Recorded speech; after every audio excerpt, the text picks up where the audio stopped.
Isa sa pinaka-easy na permanent residency pathway to Canada ay ang Saskatchewan International Skilled Worker Occupation in Demand Stream. Yan po ay under the Provincial Nominee Program ng Saskatchewan o ang SINP. Hindi kailangan ng job offer. Hindi rin po ito aligned sa express entry. Kailangan lamang ang iyong occupation ay kasama sa list of in-demand occupation ng probinsya ng Saskatchewan, Canada, para maka-apply ka kaagad sa Permanent Residency Program ng Canada. Yan ang ating topic ngayon, guys, kaya stay tuned and don't forget to subscribe to my channel.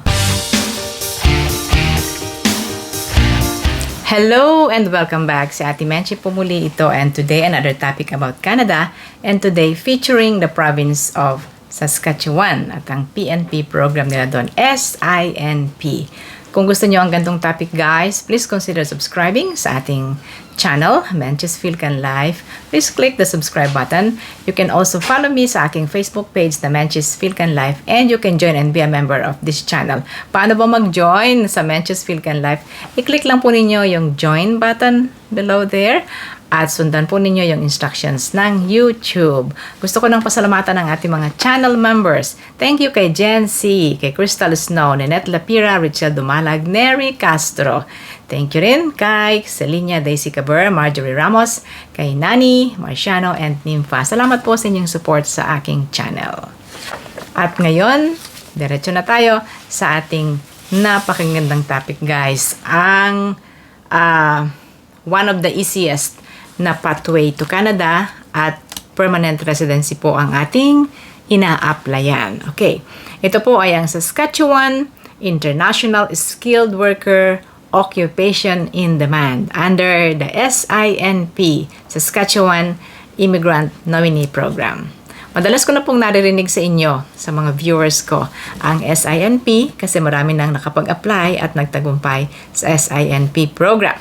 Okay. So ngayon, higit nating dadagdagan ang inyong kaalaman kung hindi pa po ninyo masyadong nare-research ang SINP.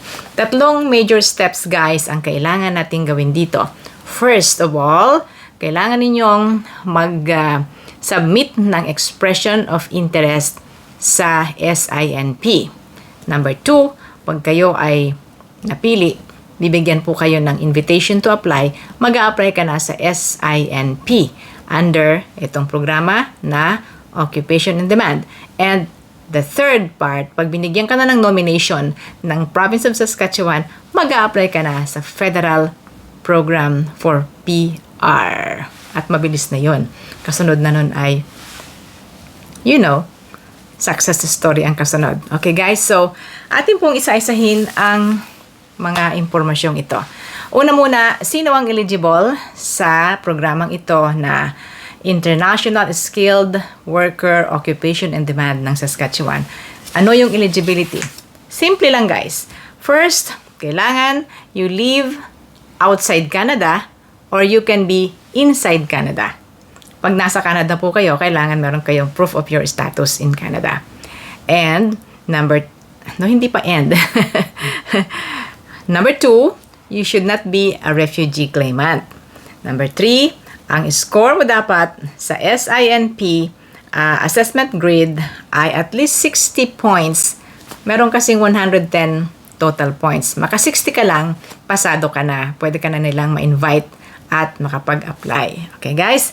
And then, number 4, syempre ito ay PR program. Kailangan mong kumuha ng English test. IELTS, CELPIP, or Pearson Test of English, kailangan po ay at least 4 CLB lang ang requirement, guys. The higher, the better. Okay? Pero 4 lang, okay na. Kailangan din po ninyong ipa-assess ang inyong credentials o ang inyong pinag-aralan. Meron po kayong gagawin na educational credential assessment sa inyong post-secondary education. Mamaya higit nating bibigay yung detalyes ng academic requirements. Number 6 requirement, guys, kailangan ng inyong work experience ay related sa inyong pinag-aralan or vice versa. Kailangan ng iyong pinag-aralan related sa iyong experience. Ayun, kung anong kurso yung pinag-aralan mo, dapat yun din ang iyong tinatrabaho. at least 1 year of full-time na work experience in the past 10 years. So, ang lawak nung binibigay na time frame, guys. In 10 years, dapat naka-1 taon ka doon sa occupation na yon. Siguro ang presumption, in 10 years, maaaring marami kang ibang trinabaho, pero at least 1 year doon ay yun ang iyong ipapasok as your qualified na experience in 10 years period. Pero, eto guys, kailangan ay nasa high-skilled occupation kayo. From tier 0, 1, 2, and 3. Ayan. Hindi po kasama ang tier 4 and 5. Okay? So guys, high-skilled, tier 0, 1, 2, 3. At mamaya po ay iisa-isahin ko ang list ng in-demand jobs. At yun nga, kailangan ang inyong trabaho, ang inyong occupation ay nasa in-demand list in Saskatchewan. And number 7 requirements, guys, kailangan po ninyo ng proof of funds to settle in Canada. Remember, wala kayong job offer. Wala rin kayong, dadat ngang, wala kayong, remember guys, wala kayong job offer. Kaya kung PR at walang job offer, kailangan po ng settlement funds. At ganyan po, nandyan sa screen ang list of required settlement funds for PR in Canada.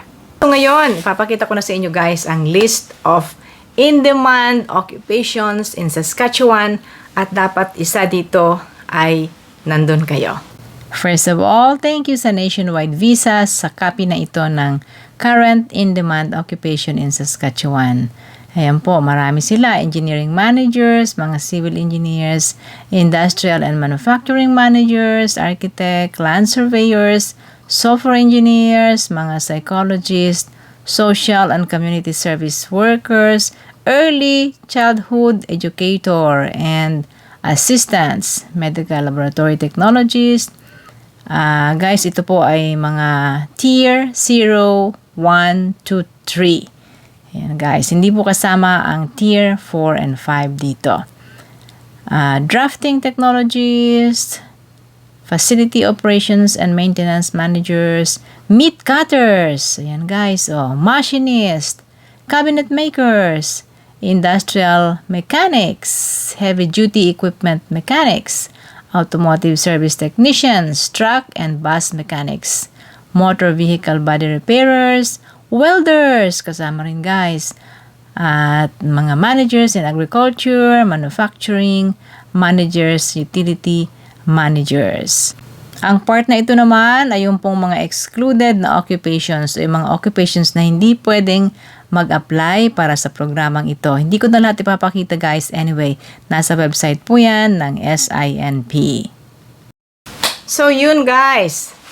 Nandyan ba sa listahan ang inyong occupation? Okay, kung nandyan, go. Go tayo. How to apply?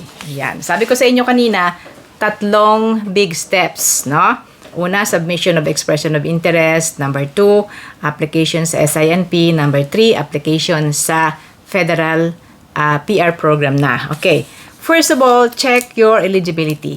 Nandiyan po sa website saskatchewan.ca/SINP. Nandiyan po ang lahat ng impormasyong dapat nyong malaman hinggil sa mga programa ng Saskatchewan. Iba't ibang streams. Ito pong occupation in demand ay isa lang sa mga streams ng Saskatchewan SINP or ng SINP. Okay. So, check your eligibility for this program and then submit your expression of interest o kung paano kayo makakapag-open ng inyong expression of interest. Nandiyan rin lang sa website, guys. Hindi kayo lalayo, no? Click lang. Importanteng gawin nyo. And then you can go inside the page kung saan kayo mag-open ng expression of interest. Pag meron na kayong expression of interest, pwede kayo makatanggap ng invitation to apply, ITA. Invitation to apply sa SINP. Ibig sabihin, pumasa kayo dun sa inyong pagsasubmit ng expression of interest. And then after that, magsasubmit na kayo ng inyong application for the SINP. Okay? Magsasubmit na po kayo ng mga dokumentong kailangan at makikita nyo naman dyan as you go along, makikita nyo lahat ng mga required documents para sa SINP. Kasunod na nun, kung kayo po ay makakapasa, bibigyan nila kayo ng nomination. That's very important. Kaya nga po, Provincial Nominee Program, dahil bibigyan kayo ng nomination. Ino-nominate kayo ng probinsya ng Saskatchewan para maka-apply sa Federal PR Program. Ayun na. Pag binigyan po kayo ng nomination, tatanggap kayo ng isang package, the whole package, na nagpapaliwanag kung paano nyo gagawin ang pagsasubmit ng inyong PR application within 60 days. So, apply na kayo sa Federal PR Program, which is another process na hindi na natin i-cover sa ating video ngayon sapagkat it will take a long time. Pwede naman po ninyong makita lahat ng yan sa mga website ng IRCC at saka ng Saskatchewan. Ililink ko guys sa ating description box ang mga links na inyong importanteng mabasa. Okay? At ngayon, ito na po yung procedure kung paano kayo makakapag-submit ng inyong expression of interest. Ito lang ang inyong kailangang gawin. Po ninyo ang how do I create an EOI profile. Click that, tapos i-download po. Click the download at i-click nyo ang isa sa mga browser na yan.